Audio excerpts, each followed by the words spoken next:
What's going on, everybody? Welcome to another episode of Off the Couch Boxing. I'm your host, Rexx Ruger. That's the Alexis Arguello puppet. We got a banger of an episode. Our guest is already here, and it's a big one. So we're diving right in and chopping it up. I am super excited. We're going all the way to Australia. Mr. International does it again. Here we go.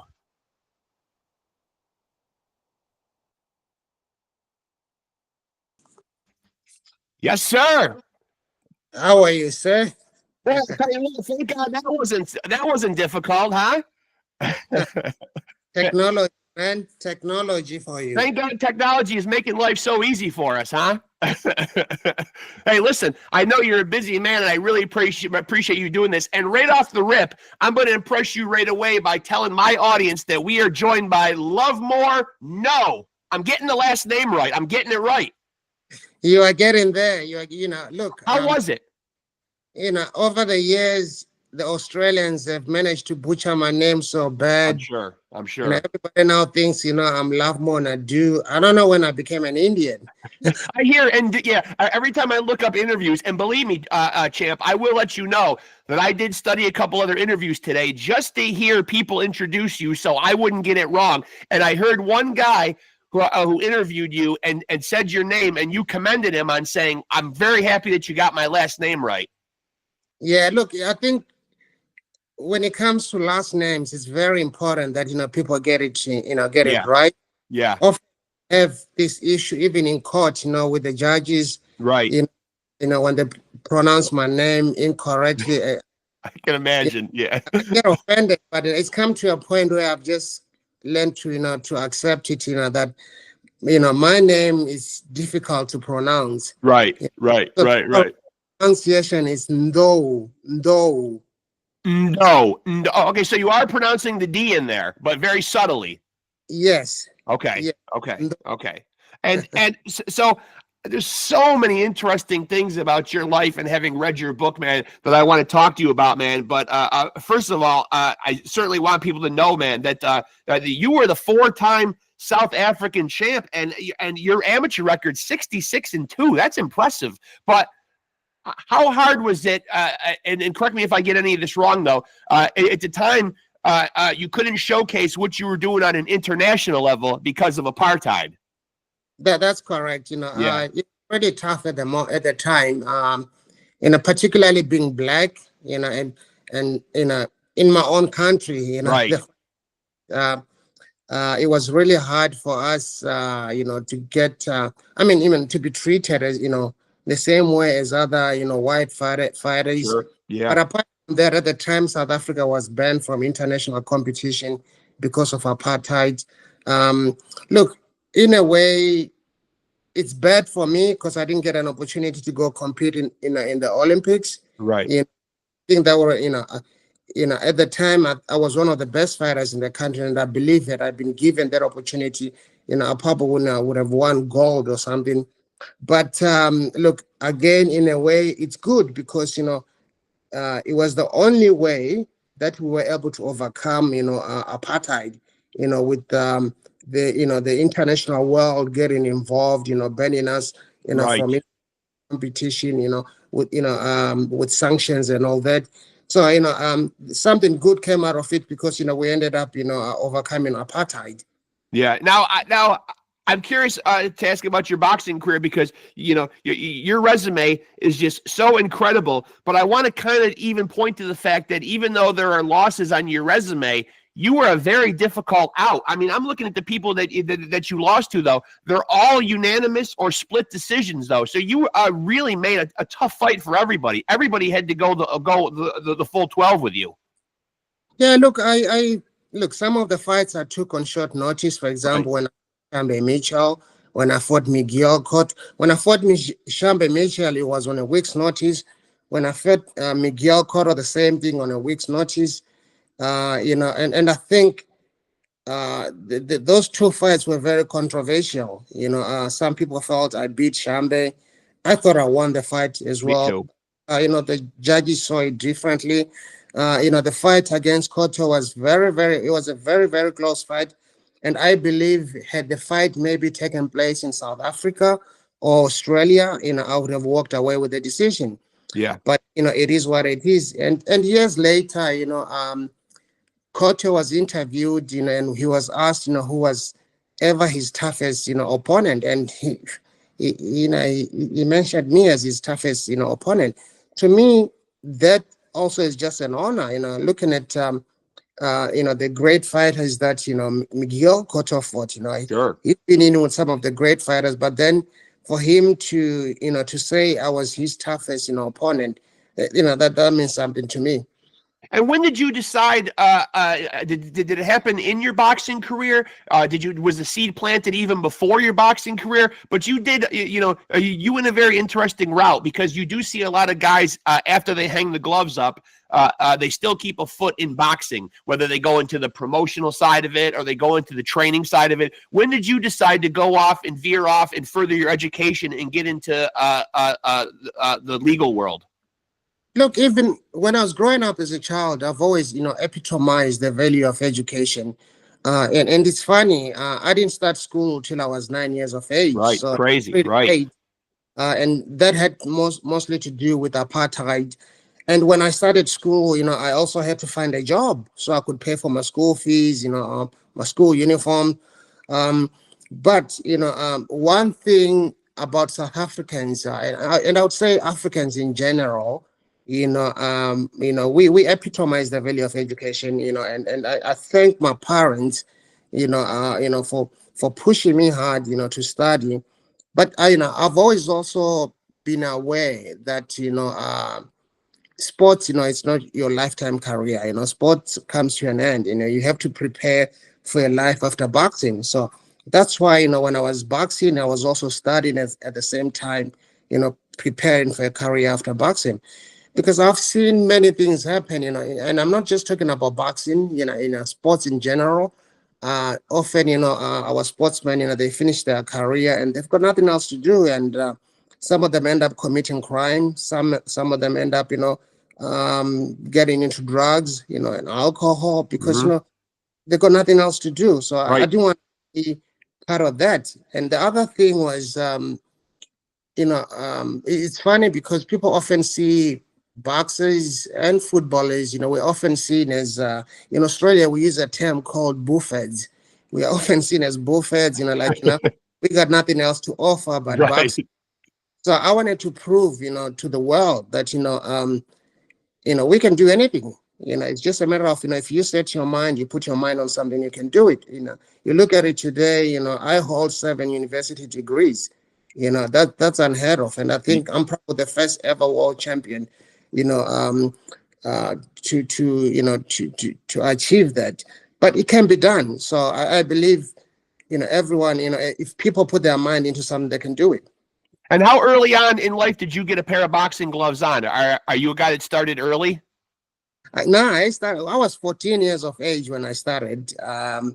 The thing with me is, when I was growing up, I'm sure you read from a book, I had serious anger issues, and it had to do more with the environment that I grew up in, and I was angry because of apartheid. I was angry because I came from a very, very poor family. So there were so many things that made me angry, so it didn't take long for me to get into a fight. But I always knew that, sports was going to be my ticket out of poverty. Sports was going to be my ticket, out of apartheid South Africa. So I tried all types of sports. You would even see me play netball with girls, anything, I would do. But I was good at soccer. But because of my anger issues, I never lasted in the field long, because, if somebody played rough, then I would. Yeah. Often I'll be seen chasing another player instead of chasing the ball. And yeah, it's not very fun to punch a soccer ball as much as it is to punch somebody's face. Look, I'm not proud of it, but right. it changed my life. So it so happened that one day we were playing against one of the local schools, and this kid played rough, and history repeated itself. I turned around and knocked this kid out, and they had to carry him out on a stretcher, and they had to get a security to escort me out of the field. And when this guy was escorting me out of the field, he said to me, "Kid, I don't think football is for you. Yeah. I don't think soccer is for you. I think maybe you should try a boxing." So I thought, well, I got nothing to lose. I might as well go to a boxing gym. So I went there the next day. It turns out this guy was himself a boxing trainer. His name was Davis Chira. They used to call him Makaza, which means the cold one. Okay. I got to the gym, there were other kids there. So he used to recruit a lot of kids every day. So when I got there, he said, "Oh, you're here. Okay." He said, "Look, first thing we're going to have to work on your anger." And I'm thinking, why? I'm a fighter. And I'm going to be a fighter. Right. You're thinking that goes hand in hand with it. Sure. Yeah. You need to be angry to fight. He said, "No, that's not how it works." And he put it to me this way. He said, "Kid, you try and solve a problem when you're angry. Often you're going to make more mistakes. But if you calm down, you might solve that problem." I still didn't want to listen. So he put me in sparring against bigger boys, and I was getting beat up. And he kept saying to me, he used to call me Mo. Kept saying to me, "Mo, you got to calm down. Mo, if they catch you with your punch, just tell them, just tell yourself it's a lucky punch. You got to enjoy it." And I realized when I was doing that, I was performing better. So not only did that change, my boxing style, not only did that help me become a better fighter, but it also changed me as a person, because I became this calm, collected person that I am today. Yeah. And growing up in South Africa then, when almost every teenager, walked around, with a knife or a gun, I'll probably be dead or locked up in jail, had I not changed my attitude. Yeah. So I'm very, very grateful to boxing, because boxing, not only did boxing, give me a better life in the future or like now, but what boxing did also saved my life. And so that's curious, how I got into boxing. I'm curious where you stand, because you do seem like such a humble, laid-back guy, and I obviously that anger, that you knew as a younger man, you seem to resolve a lot of that by the time you got to your professional career. But were there any guys, were you able to treat the fights as just your job, or were there any guys that actually got under your skin? Because you seem like a hard guy to get under your skin, because you do seem so even keel. But like, I think of a guy like Paulie Malignaggi, who you fought twice, who makes a living off of getting under people's skin, a lot of verbal talking. Were there any boxers that got under your skin on a personal level? No, not really. Things like that. And this is why, again, I say, I'm very grateful to boxing, and I'm very grateful to my first boxing trainer, because he's the one who managed to change me as a person. Yeah.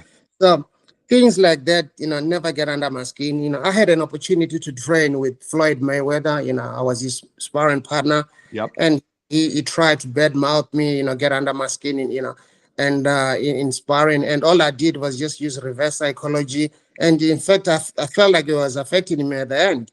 Yeah. So things like that, that don't affect me at all. And do you feel like that was in terms of the experience you got in the boxing world, where you brush up and rub up and spar against other professionals? Do you feel like that time with Floyd, that had to be extremely beneficial? I mean, you're working with one of maybe the all-time greatest. Look, I would say that was one of the best training camp that I've ever been involved in. It was great, and at the time, Floyd was pound for pound the best fighter in the world. Yeah. So I get that opportunity to work with him and get him paid for it as well. So yeah, it was great. It was a great learning experience for me. And and I'm grateful that I got that opportunity. And when you start to get into boxing at 14, and you find your way into the boxing gym, are you watching it at all? Are there any guys that you're looking at? Like, when we grew up, we have those sports heroes, those guys that we look at, that we emulate. Did you have guys like that you were looking at in the sport as kind of, as a boxing hero? I've always followed boxing. I remember in South Africa, every Sunday or Saturday evening or Sunday afternoon, they used to have these live boxing shows on television. So I would sit and watch, and sometimes they'll show some of the old, greatest fighters we ever had, likes of, Sugar Ray Robinson. I would watch fights like that. I would watch Muhammad Ali, I would watch. And at the time when I was up and coming as well, we had, Tyson was just, was the big name at the time. And I would watch Tyson, big fan. So I did watch boxing. my father, was it's funny. My father was a big fan of George Foreman. God rest his soul. Rest in peace. Just lost him. Yep. Yeah. Yes, he was a big fan. And my dad used to say he didn't really follow much of my boxing career, but he used to just joke and say, "Yeah, you need to be a bulldog like that George Foreman." and And so are there guys I know you're busy, political aspirations, your legal career, but do you still watch the sport now? Is there anybody that are you a fan of it now, and are there guys that you currently enjoy watching? look, boxing is always gonna be, in my blood. I appreciate boxing. I'm a busy man, but whenever I get an opportunity, I do watch fights. I would say at the moment, my favorite fighter, is Gervonta Davis. Yeah. Tank. Even though he didn't perform well in his last fight, but that's boxing. I still think he's one of the best we currently have. And then you've got that Inoua. Yeah. He's one of my favorite fighters. And funny enough, one of my favorite fighters is one of the guys I fought, Canelo. Oh, sure. Yeah. Yeah. In terms of the heavyweight division, I don't find it interesting at the moment. No. I enjoyed it. I think it was best back in the day, when we had the likes of, Evander Holyfield. I agree. Lewis, your Tyson, your Riddick Bowe. Boxing was very interesting back then, but now, the heavyweight division was very interesting then. But now I think the lighter divisions are more interesting than the heavyweight division. And so, obviously, we touched on, apartheid as being one of those, things that you unfortunately had to deal with and suffer with. But I've seen other interviews and doing my research. You've been a victim of several horrible things, police injustice, all kinds of things. Are those injustices? Is that any of the motivation for getting into the legal field? That's definitely what led me into get into the legal field, to fight for justice. Because of my experience, when I was growing up, I'm one of those people, I still carry, I carry scars, on my face, because, in my body, because of, what I had to endure, is during apartheid. And but those scars, like I don't know if Seal, the musician. Sure. Yeah. Once he was giving an interview and he was talking about the scars on his face, and he was saying, scars are like tattoos, with interesting stories, and this is my story. So I say the same, all these scars on my face, on my body. It's an interesting story, which it led me to who I am today. As you said earlier on, you mentioned, I've gone into politics. I'm actually now a president of a political party, called BAPSA, Building a Better South Africa. As you can see, I'm wearing BAPSA at the moment. Yep. I've always wanted to go back to South Africa and fight, for my people, because even though, we managed to overcome, apartheid, and we had our first democratic elections in 1994, things haven't gone well, in the last 30 years. And I would say since Mandela, stood down from office, the people that took over after him, they've destroyed the country. And so I'm concerned if nothing is done now, we might end up, like our neighboring country, Zimbabwe. If nothing is done now, we might end up, at a point of no return, Right. because, Right. the country is, is falling apart because of corruption. So that's why I decided to go back to South Africa, get into politics, to fight corruption, and build a better South Africa, where the future, of our children and the grandchildren is guaranteed. And what about the impetus for writing the book? Where does that come from? Is that your idea? Does somebody approach you and tell you, hey, you have an interesting story, you should put this down in a book, or is this all your own doing? Look, I would say some people did, tell me, Lovemore, you should share your story. But I did think about it many times, that, stories are worth sharing. And when I look at my story, it's a quintessential South African story. So it had to be shared with other people, make other people realize, that, irrespective of what they've gone through, if they set their mind right, they can end up, achieving probably more than what I've achieved in life. Yeah. So I thought about it and I wanted to share my story with the world. And then I sat down and started writing my story. And did you find it? And did you find when you go back and write the story and you go all the way back to your childhood and you relive some of the painful moments? Do you find that difficult, or do you find it cathartic in a way? It was difficult, but it was also, therapeutical, the way I see it, because like you mentioned, I had to relive what I went through. Yeah. This is a book where I could have, a book that I could have written, written in about 3 to 6 months time, but it ended up taking me 5 months, because sometimes when I was writing the book, I would relive what I went through, and then I would get depressed, and then I would put it, for about 9 months, sometimes a year, and then I'll go back again and start writing again, and I put it away again. I used to have, a lot of, nightmares because of, the traumas, that I experienced when I was young. And I realized after I finished writing the book, all those nightmares, stopped. So that's why I'm saying to you, it's also, therapeutic for me. You know how they say sometimes if you fear something, you gotta face up to it. Absolutely. And that's exactly what I did, sitting there writing. So it helped me in many ways. And I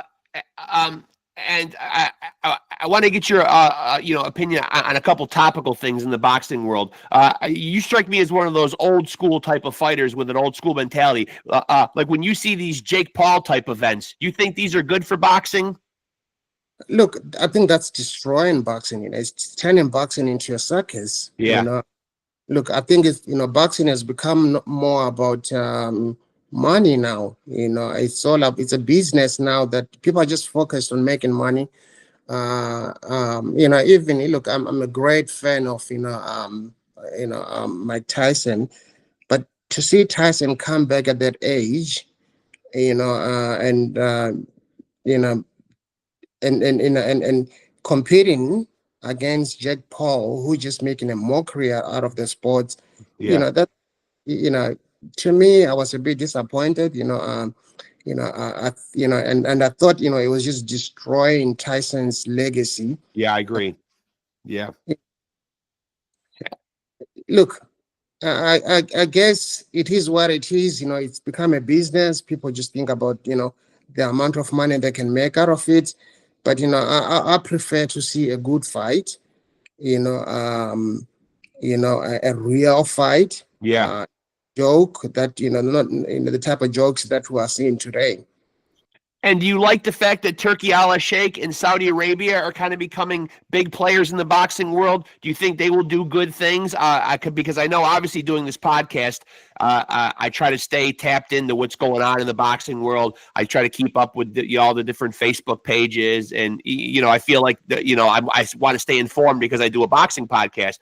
There are obviously people that like what they're doing, but then there seem to be a group of people out there who are very protective of the sport, who think maybe we don't need Turkey Al Sheikh, maybe we don't want Saudi Arabia kind of honing in on our boxing. Where do you stand on what Saudi Arabia is doing for the sport? Look, I think His Excellency has done well in terms of promoting boxing. I think if you look at it, sports like UFC, are starting to take over boxing. Yeah. And we needed shows like that. And you see, there's a lot of entertainment involved. It's not just boxing, when he puts his shows on. There's a lot of entertainment involved. I know some people will disagree with me because some people are not happy with the decision that he took lately.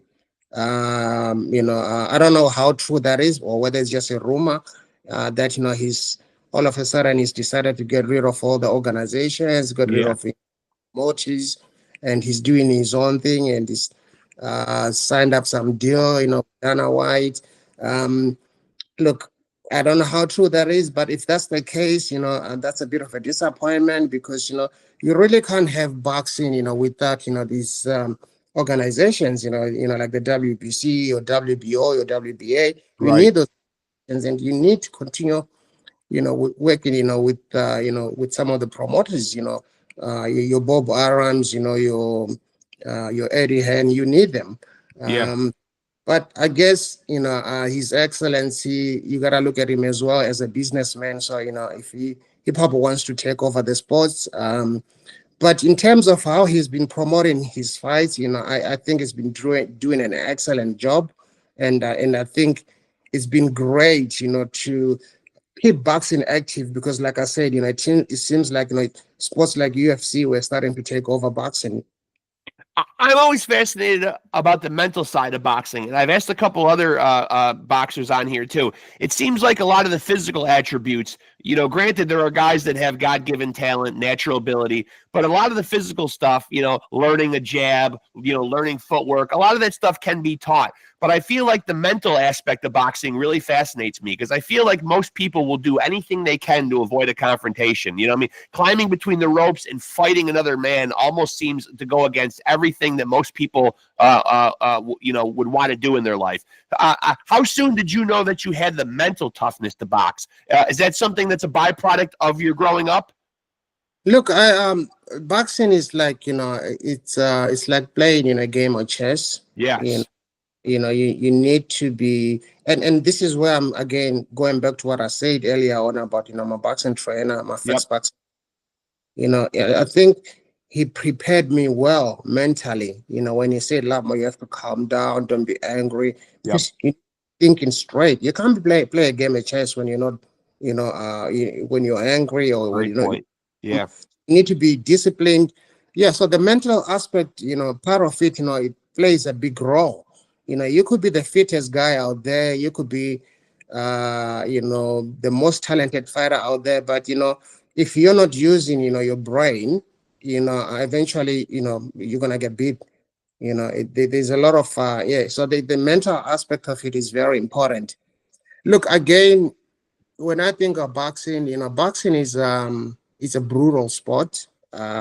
Somebody once said to me, you can love boxing, boxing will never love you back. Yeah.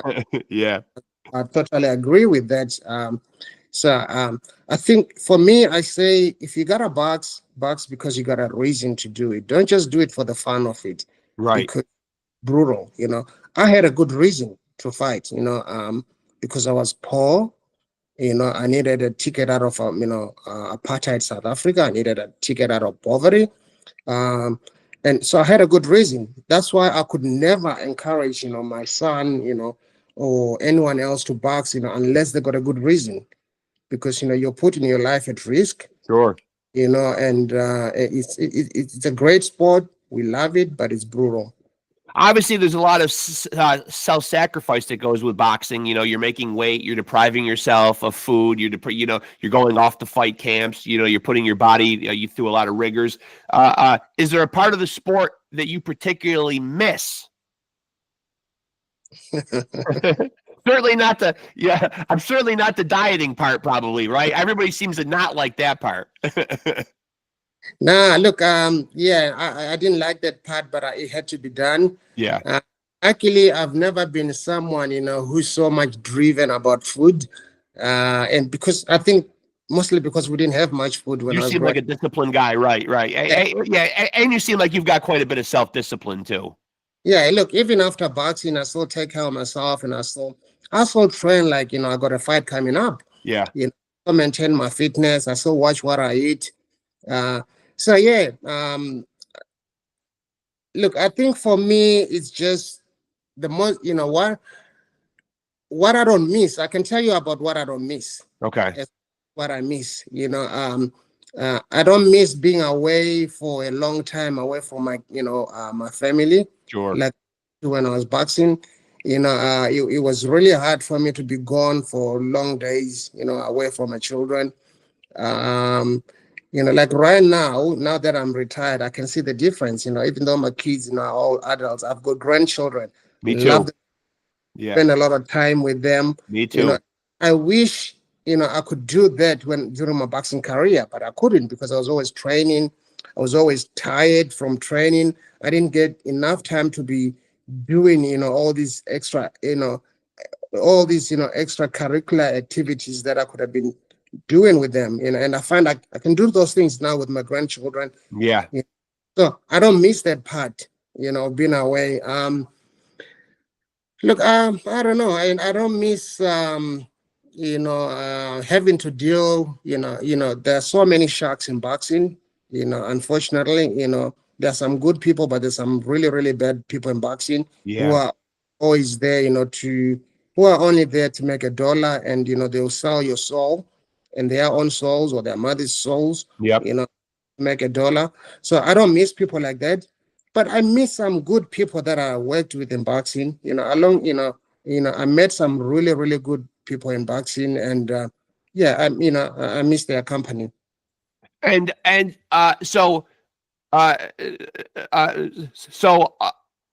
the college education, all that started after you actually stopped boxing. All the further education. Look, when I left South Africa, I had already completed my my year 12, with high school. We call it matric over there. Okay. Came to Australia, and I continued my boxing career. And then sometimes, I think it was around 1999 or 2000, I started having, issues with my then promoter, Bill Modi.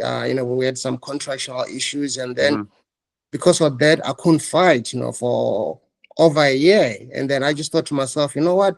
Instead of just sitting back and wasting my time, I might as well, use time to study. And then that's when I enrolled at university, and I did a double degree in law and communication.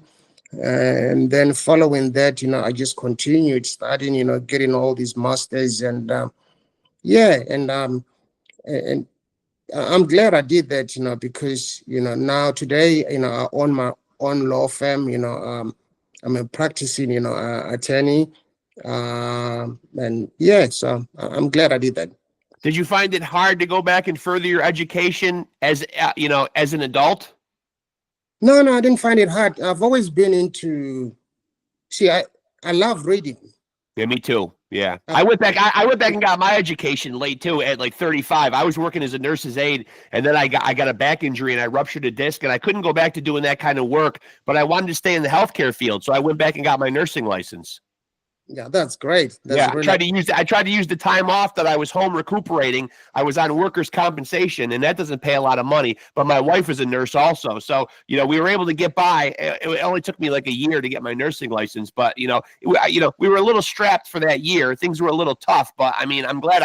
Ultimately, looking back, I'm glad I did it. But I had been far removed from school for a while, so going back at 35 years old was a little different than being a teenager. A little more difficult.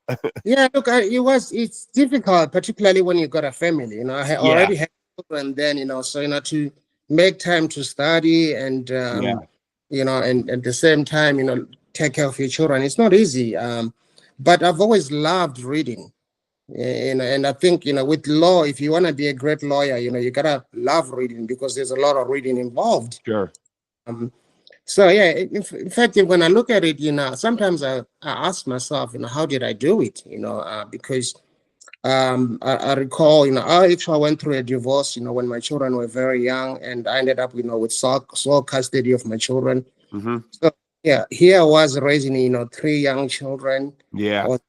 Full time, and I was studying at the same time. I was actually started with a double degree, so I had a lot on my plate, which my personal life became non-existent. So I had to sacrifice some things in life to get where I am today. So it wasn't that easy, but it can be done.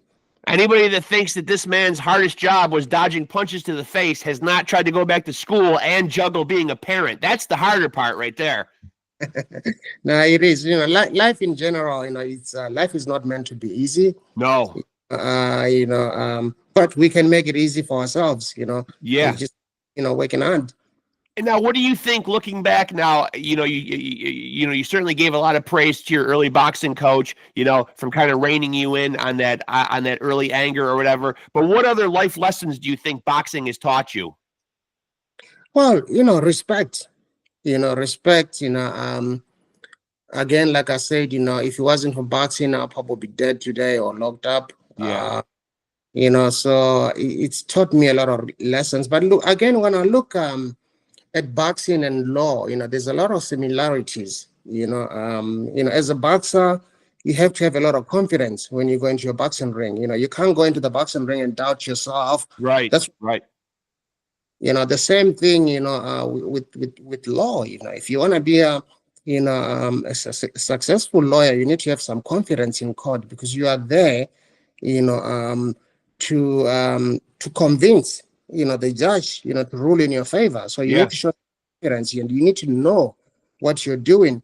And like boxing, you need to do a lot of preparation, before you go into the courtroom. You need to be prepared, so I see a lot of similarities in that, and I think boxing helped me, in terms of, preparing to become a good lawyer, because from boxing, I learned, to prepare well, and I'll also learn, to be so confident. There's a difference between, being confident and being an, egomaniac. Yeah.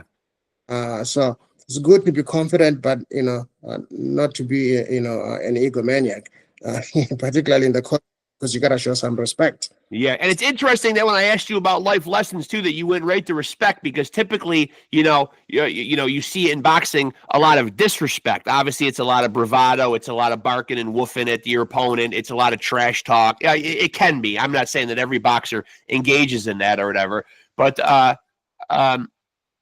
never seemed to be, and leading up to your fights, that never seemed to be like a part of your game, though. You always seem to refrain from that. I did. Look, I have to be honest. I've tried it, and I regretted it. Yeah. There was one time, and I'll be honest. I was trying so much to get a fight, against Costa Zoo. Yeah. And it wasn't happening. And I remember once I got interviewed, and I was like, he needs to stop acting like a little bee. Yeah. Yeah. And I actually regretted it afterwards, and I was thinking, no, but Lamo, why would you say that? Why would you respect another man like that? So I felt it was wrong. It wasn't the right thing to do. That's why, in my whole career, I've always, respected my opponents. You gotta treat people like, treat another man like, like the man. It seems out of character for you. Did you feel like you had to do that in some type of, like I know you say you're trying to land a fight with Costa Zoo. Is that something that you just say, hey, maybe if I verbally berate him a little bit, or, is that something you come up with? Is that something your team or your promoters say? Hey, maybe throw some gas on the fire here? Let me just say it was wrong advice that I received. Yeah, I think we've all gotten a fair dose of that in life. and I regret it, because I've worked with Costa Zoo, and I respect the man. We actually friends. We used to be sparring partners. Yeah. So that's why I thought after that I said, nah, I'm not doing this again. This is not me. Yeah. Yeah. And you can move through the sport and still have integrity and still land those fights and even get those big fights sold, without having to stoop to those levels. It's been proven time and time again. I mean, you can carry yourself in the sport and be a good ambassador for the sport and carry yourself with a modicum of class and still be successful. Oh, yeah. That's very true. Look, I don't believe in the, what we see often, people, pushing each other or throwing punches at each other during weigh-ins or, or press conferences. I don't feel it's necessary. If you want to prove yourself, how good you are, just prove yourself when you get into that ring.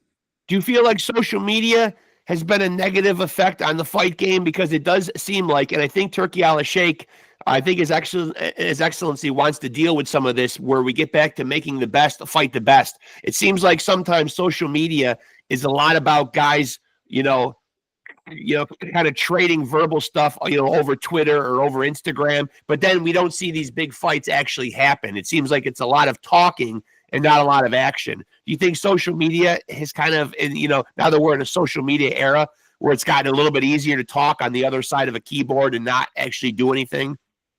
Well, there are so many great fighters sitting behind the keyboard. Yeah. Yeah. Unfortunately, we live in a world today, that's controlled, by social media. Yep. And, anyone can get on social media and, promote them. Yeah. And grab, it is here. We have to live with it. We have to accept it. It's here.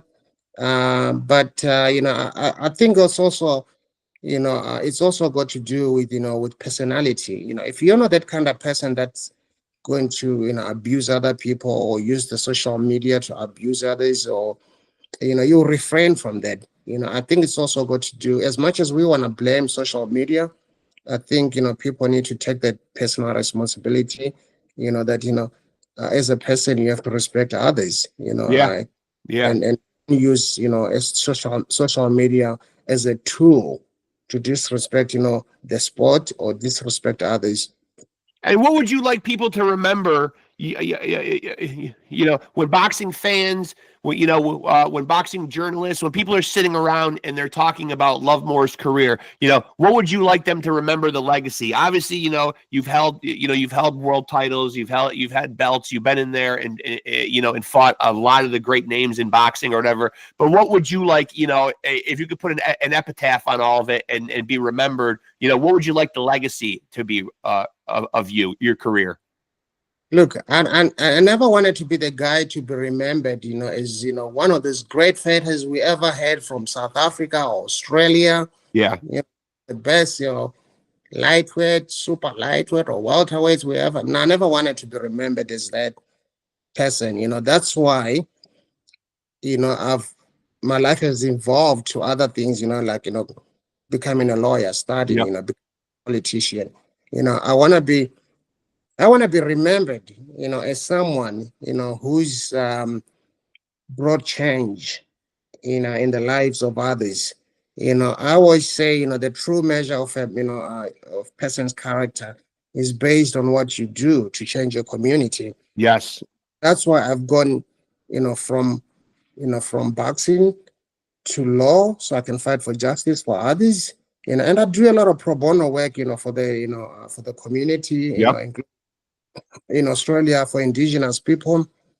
And now I'm involved in South Africa. I sponsor a lot of kids, put them through schools, I contribute to a lot of schools, I pay for other people's funerals, I give a lot back to the community, so I want to be remembered as someone, who's given back to the community. Because when I look at my life, for me to be where I am today, I didn't get where I am on my own. Some people helped me along the way. And I always believe, if I can give another child out there the same opportunities that I was given by others, I would have made change, to change that child's life. And that child can do the same, in the future, help change somebody's life. So I don't just want to be remembered as a boxer. I want to be remembered for other things that I did outside boxing. I say to people, people often ask me, what would you say, is your greatest, achievement, in life? Was it winning world boxing titles, or something else? And I always say, you can win all the world titles, but along the way, a good and better fighter is going to come along. They're going to beat you. They're going to take those titles away. Always. Yep. But one thing that I know for a fact that nobody's ever going to take away from me is my education. Right. Today, I hold 7 university degrees. No one is ever going to take that away from me. Right. So I want to be remembered, not only for my boxing, but I want to, be also remembered, for my, academic achievements. I want to also be remembered for what I do to give back to the community. And I think when I ask boxers on here, you know what I mean? Like when you talk about the greatest of all time, you know, we always talk about that in all these different sports. Who's the GOAT? Who's the GOAT? I think a lot of boxers come on here and they name Muhammad Ali more so for the guy that he was outside of the ring than what he did in the ring. You know what I mean? And how he affected change and you know, like what he represented and stood for outside of the boxing ring. I think that's what solidifies him in people's minds as being the GOAT, you know, even more than the guys that he defeated in the ring. I know, I totally agree with you. You know, Muhammad Ali was more than just a boxer. Absolutely. Yeah. You know, he was a humanist. Yeah. And I want to be remembered too. You know, I'm not just a politician, a boxer, an ex-boxer, a lawyer. I look at myself as a humanist as well. So was Muhammad Ali. So, you know, I also look up, you know, to someone like, you know, Manny Pacquiao. You know, I look at what he's doing back in his country, you know, giving back to the community, going into, you know, he's a senator over there, getting into politics, you know, trying to bring change. You know, I look up to people like that. So yeah, you know, I don't want to just be remembered as a boxer. You know, I want to be remembered, you know, for giving back to the community. And as you get into your political career, you know, if you can go back and make the changes in South Africa, what are the main things that you would like to see happen over there or bring to fruition, or what would be the first obstacles that you would want to tackle? Look, the first thing is corruption. You know, unfortunately, we've got policies, you know, that have become the cornerstone, you know, of corruption. Mm-hmm. Get rid of those policies, you know. We've got, issues like career deployment. We need to get rid of that because we need to see people given jobs, you know, opportunities based on their qualifications, not based on, you know, their in who they are affiliated with or what political party they are affiliated with. You know, I want to see, you know, youth empowerment because, you know, the youth is our future. So, Absolutely. You know, we need to educate them. But we've got a situation where, and this is what I always say, you know, the biggest problem we have, you know, in Africa, not just South Africa, in Africa in general, is, you know, we seem to think, you know, that, you know, the freedom fighters, you know, should be the ones running the country. You know, yes, they might have been, you know, great freedom fighters, but that doesn't necessarily mean they can run a country. Right. History has shown, you know, over and over again that, you know, they seem to run the country down the drain. Yeah. I want to see a situation where, you know, we prepare the youth to be the ones to take over. I can talk about South Africa, you know, for example, you know, the ANC, the African National Congress, Mandela's party, you know, like I said, you know, after Mandela, you know, left office, the people that took over, they destroyed the country because Absolutely. they stay in power. We've got a situation where people are running a country like it's a family business. You know, had the ANC prepared, you know, the youth to take over, South Africa will be doing well today. But no, we've got these corrupt old politicians who want to remain in power forever. Sometimes you look at them, you know, walk into parliament, you know, you think, you know, where are they going? You know, they're going to a bingo game, you know, because they're so old, you know, and they're not serving the country, they're just serving themselves. So I want to bring change. That's what I want to see. You know, I want to see a South Africa where everybody, you know, is given an opportunity to prove themselves, you know, what they can do. I want to see a South Africa, you know, where, you know, the basic needs are met. You know, currently we've got a situation where people don't even have water. Yeah, I know. Okay? You know, how do we affect this kind of change, though, Lovemore? Like, what do you got to roll up your sleeves and actually do? Yeah, I mean, you know, obviously, like you're an intellectual guy. I'm sure you obviously you see the things that need to be done, but I'm sure you have some definitive plans in your mind of how to get the ball rolling. You know what I mean? Like, what do you do? Look, I always say, you know, to be a politician, or you know, if you know, you don't have to wait until, you know, you're in parliament, you know, or you're in office to bring change. Right. You start bringing the change now, like what I'm doing. I'm out there, you know, providing people with boreholes to help them with water. I'm out there helping clean up the streets. I'm out there, you know, building community centers for the elderly. I'm out there, renovating schools, providing, our students, with toilets, functioning toilets, a better sanitation system. So it's by the only way you're going to bring change is to get out there and do things and show people what you can do and get the people involved. And I also think the only way to bring change, is to teach people to be able to fend for themselves in the future. Not situation, you have children, or our youth, or people, are relying, on handouts, so first thing you gotta do is educate people. We need to educate. Education is very important. Yeah. Educate people and, make them realize, that, the people that are currently leading them, are not the right people for them. These people always bribe them, when elections are, approaching, they bribe them, with food packages, they bribe them with T-shirts, people vote for them, but following the elections, nothing happens. They promise them. They need to vote for people they know will do things for them. Hence, I'm doing these things before I'm even in parliament. Right. Hence, I'm doing these things before I'm even in office. Right. And I think you make a good point too, because instead of going for the problems at the very tippy top, it does start with that kind of stuff: toilets, water. Like basic needs and basic necessities. That's where we need to start. But on a slow to change a country like South Africa, the first thing you need to do is get rid of corruption. You also need to get rid of policies that have become the cornerstone of corruption. Because these policies are keeping potential investors away from South Africa.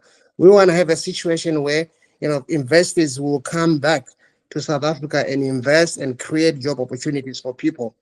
But right now, it's not happening because of some of the policies we have in place. Do you feel like when you fight this corruption, that's going on in your country, and you take up these political battles, that this has got to be even more daunting than any fight you've ever had in your boxing career, right? These have to be the toughest fights. These are real fights. These are real fights. Look, going into politics, I would say it was a very profound decision that I had to make. Yeah. I didn't just make it overnight. I thought about it. I spoke to my family about it. I know going into politics in South Africa, I'm putting my life at risk. Sure. But I'm prepared to die, for the ideals that I believe in. I know I'm creating enemies every day. But I'll rather die fighting the good fight, than die doing nothing. Somebody has to get up there and do it. It is a tough fight. Yes, you're right. It's tougher than getting into a ring where it's just one-on-one. Right. Here I'm fighting. I'm fighting a government. I'm fighting. Very powerful people. Sometimes enemies that you don't even get to see. You don't even know they're there. Yeah, that's very true, but somebody has to fight, I look at it this way. Had we not taken a fight against apartheid, we'll still be under the rule of apartheid today. Yep. So we had to take that fight, and that's why we've managed to overcome apartheid. But I'm concerned that, South Africa has now created another form of apartheid. Yes. And I say, the people of South Africa are never going to be free until they have economic freedom. The people of South Africa today lack economic freedom because of, those in power, have become so corrupt. And again, I say, they've created policies that allows them to get away with corruption. Yes. I always say, people often say to me, South Africa, apartheid, apartheid. What's the problem, of South Africa? And I always say, no. Apartheid is not a problem of South Africa. Apartheid is a problem of the whole world. Absolutely. Yeah. Because as far as I'm concerned, if you thwart someone from excelling because of their skin color, their agenda, their sexual beliefs, their religious beliefs, that's a form of apartheid. Sure. It doesn't have to be written, in legislation to exist. Now, we've got a situation in South Africa where, we've created policies, like the Black Economic Empowerment, which only allows about 5% of, the population to benefit from, it while denying about 95%, Yeah. to benefit from it. That's a form of apartheid. Sure. Yeah. So we That's need to get oppression. like that, and I believe then we can build a better South Africa. And what do you feel like? Before I let you out of here, I'm curious because you are such a guy with strong opinions.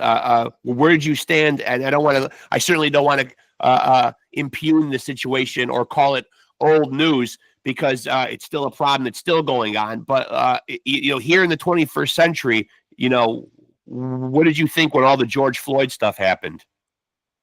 Look, that said, as for someone who grew up in South Africa, things when I see things like that, they always trigger, I some imagine. Yeah. yeah, some trauma, and we shouldn't be having things like this in today's world. No. Still happening. Unfortunately, you know, currently in Australia, we got this anti-Semitism, issues happening. And I'm thinking to myself, it's 2025, we shouldn't be having that issue. I know. Yeah. Yeah, you look at the war that's happening now in the Gaza Strip, it shouldn't be happening. Yeah. You look at the war that's happening in Ukraine, it shouldn't be happening. You look at the wars that are happening in Sudan, it shouldn't be happening. But unfortunately, it is happening. Yeah. Yeah. Listen, it's such an interesting life, and there's so many interesting things to talk to you about, man, that I feel like I could sit here and kill hours talking with you, man. It has really, really been a pleasure, man. I'm glad we got a chance to do this. I've got your email now. I hope we can stay in touch. I would love to have you back on again, man. This has really been, I've done almost 200 episodes, man, and this is really a special one. This one was one of my favorites, really. Look, firstly, I wanna apologize for the cough. Don't worry about it. I'm just getting over a very nasty cold. I live in upstate New York where it's cold about 8 months out of the year, man. So I feel like I'm sick every other month. It's the change of weather. So yeah. Very bad case of bronchitis, but I'm getting over it. So I apologize to you and the viewers about no worries. Look, it's been a pleasure, Yeah. and honor, to be, on your show. Thank you. And thank you for having me. Yeah, really means a lot. And I look forward to, to talking to you in the future. Absolutely. Please stay in touch, man. Even if it's not a podcast thing. I just love the fact that, I've gotten to know you, man, and that you're in my life, man. You're doing so much good, positive stuff out there, man. Please, man, keep fighting the good fight out there, man. Really, man. You're an inspiration to many. Thank you, my brother. God bless you. Yeah, God bless you. Good talking to you, Lovemore. We'll do this again soon, my friend. Thank you. Thank you. There he goes, folks. The Black Panther himself, Lovemore. I'm going to say his name wrong, and I'm going to feel really bad. He said very subtly with the D. No. I'm probably going to get it wrong, man. I heard somebody in there saying, no. Regardless, man, let's just say Lovemore. You know what? Let's just have him be known by one name. He says everybody over in Australia is struggling with it anyway, so he could be like Prince or Madonna. We'll just make him Lovemore. No, I want to respect his last name. I really do. I have a last name in real life. You may be surprised and shocked that I'm not really Rexx Ruger. That's the podcast name. My real name in real life is butchered constantly. So I feel his pain, man. But I'm going to go with Lovemore Ino. And I hope he'll forgive me when he watches this back, man. But first of all, man, what an enlightening and powerful conversation, man. With not only a great boxer in the ring, but a great man and a great ambassador for the sport and for the world in general, man. Just the stuff that he's out there doing, man. And I would implore people to go out and read his book entitled Tough Love, which is all about his life, going back to the abject poverty that he went through in South Africa, through the horrific years of apartheid, not being able to compete internationally in boxing because of apartheid, and just many other unfortunate circumstances and injustices that he went through in his life, to go through a very successful boxing career with 49 professional wins, 31 by way of knockout. Win, lose, or draw. Everybody got a tough fight. Even his losses, if you look on his box rec, they all went the distance. Nobody had an easy time with Lovemore. He was in there with the likes of Canelo, Kell Brook, Kermit Cintron, Paulie Malignaggi twice, Junior Witter, Sharmba Mitchell, Miguel Cotto. He has an amazing resume. No one can take anything away from how tough he was in the boxing ring. And obviously, we hear about his endeavors going back and furthering his education, 7 degrees, a successful law firm. Now his foray into the political realm, and really trying to affect change in the world and back in his home country of South Africa. An inspiration, really, literally, in my eyes, a modern day Muhammad Ali, a warrior in the ring and a warrior outside the ring. This was a really stupendous conversation, one that really left an impact with me. Hope you guys enjoyed it as well. Let me let you know to make sure to like and follow Off the Couch Boxing on Facebook, and make sure to like and subscribe and hit the notification bell to stay tapped in. We are, of course, the undisputed, undefeated heavyweight champion of boxing podcast. Legends, luminaries, world champions, and fighters on the come up, all coming here to chop it up with your boy, Reckless Rexx. And we just had another banger of an interview right there. Put it in the books, man. Lovemore, no. Thank you so much. I know he's a very busy man with a lot on his plate, so him making the time, coupled with the time difference, it is already early in the AM in Australia tomorrow. So I really appreciate him jumping through the hoops and the obstacles and setting some time aside for Off the Couch Boxing. That means a lot. And so let me remind you that you too can be a champion. All you got to do is make sure that you are tapping into this channel and continuing to roll with the champs. Peace.